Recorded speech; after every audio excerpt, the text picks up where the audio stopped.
시청자 여러분 안녕하십니까? 김희정입니다. 안녕하십니까? 노준영입니다. 더불어민주당이 윤석열 대통령의 내년도 예산안 시정연설에 불참했습니다. 대한민국 헌정사상 대통령의 시정연설을 거부하는 건 처음 있는 일입니다. 네, 그렇습니다. 민주당은 윤 대통령이 국회의 모습을 드러내자 침묵으로 항의의 뜻을 밝혔습니다.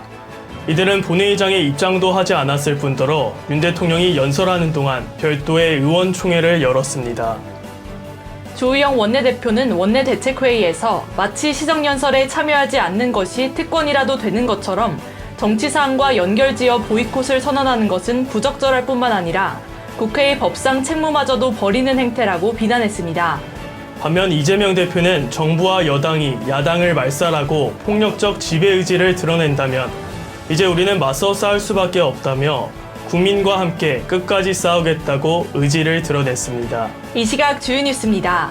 24일 국회 법제사법위원회 국정감사에서 더불어민주당 김의겸 의원은 한동훈 법무부 장관에게 윤석열 대통령 및 김앤장 변호사들과 심야 술자리를 가진 게 아니냐는 의혹을 제기했습니다. 이어 한동훈 장관은 장관직을 포함해서 앞으로 맡을 어떤 공직이라도 걸겠다며 김 의원에게 의원님은 뭘 걸겠느냐고 반문했습니다.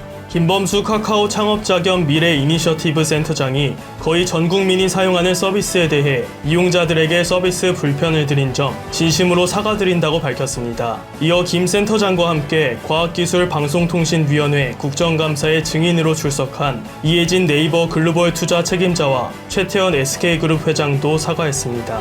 SPC그룹 계열사 5곳의 빵류 제조업 시장 점유율이 83.4%로 집계돼 사실상 독점 수준인 것으로 나타났습니다. 이 중 파리바게뜨 등을 운영하는 파리크라상이 41%, 삼립호빵 등의 브랜드를 보유한 SPC 삼립이 30.3%로 압도적인 점유율을 보였습니다.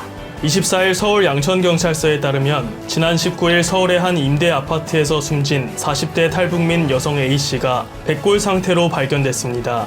과거 성공한 정착 탈북민으로 소개되기도 했던 A씨는 2017년 말 탈북민 정착을 돕는 상담사 일을 관두면서 지인들과 연락을 끊은 것으로 전해졌습니다. 소비자들이 향후 물가 수준을 예측하는 기대 인플레이션율이 10월 4.3%를 기록하며 석 달 만에 상승세로 돌아섰습니다. 소비자들이 공공요금 인상과 유가 상승 등으로 고물가 흐름이 당분간 꺾이지 않을 것이라 판단한 것으로 분석됩니다. 잇따른 금리 인상 영향으로 서울의 아파트 중위 전셋값이 1년 8개월 만에 처음으로 6억 원 이하로 떨어졌습니다. 전셋값 하락과 달리 전월세 전환율은 4개월 연속 상승세를 보이며 월세 선호 현상이 커지고 있습니다.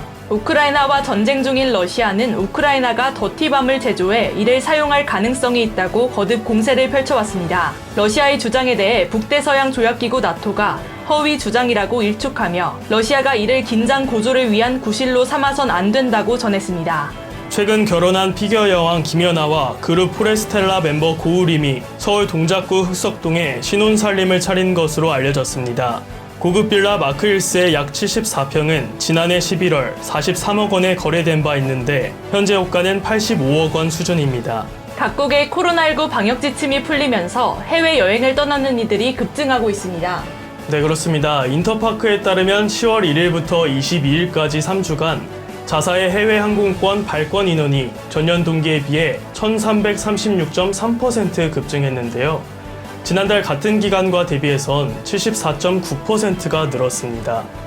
네, 해외 항공권 발권은 일본이 48.2%로 1위를 차지했고 이어 동남아가 36.2%, 유럽 5.6%, 대양주 5.2%, 미주 4.8% 등인 것으로 나타났습니다.